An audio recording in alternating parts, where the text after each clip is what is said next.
I've been working here in New York at this particular school for about a year, and I've been working with K through 5th grade students. So one thing I've noticed with a lot of my kids is I have a lot of ESL students, I have a lot of students who struggle with reading and sometimes being engaged by the things that they're presented to them, and Wireman seemed like such a great alternative.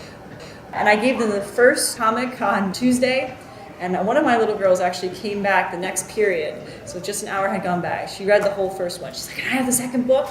So we pulled out the second book, gave her the second book. She came back the next period. I'm ready for the third book. We gave her the third book. She came back the next period. Is there a fourth? We gave her the fourth book, and I handed her the fourth book, and she looked at the cover and her mouth opened. She was like, "Oh!" I was like, "What's wrong?" And she goes, "Oh, that means that so-and-so must have gotten with so-and-so, and that must have resolved this." And like she knew the whole story, and by the cover alone, she could tell like the next thing that was going to happen. So she was so excited, and she was so engaged, and I've not seen her that engaged in much. So it was really exciting to see her be that enthralled in the story and these characters.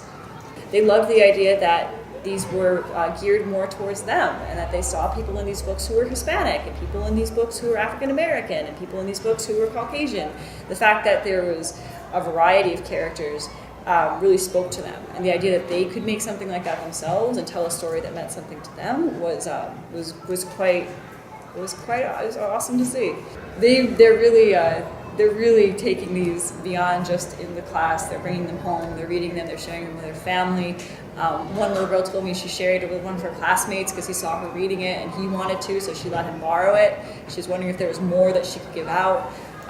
So it's kind of spreading like wildfire.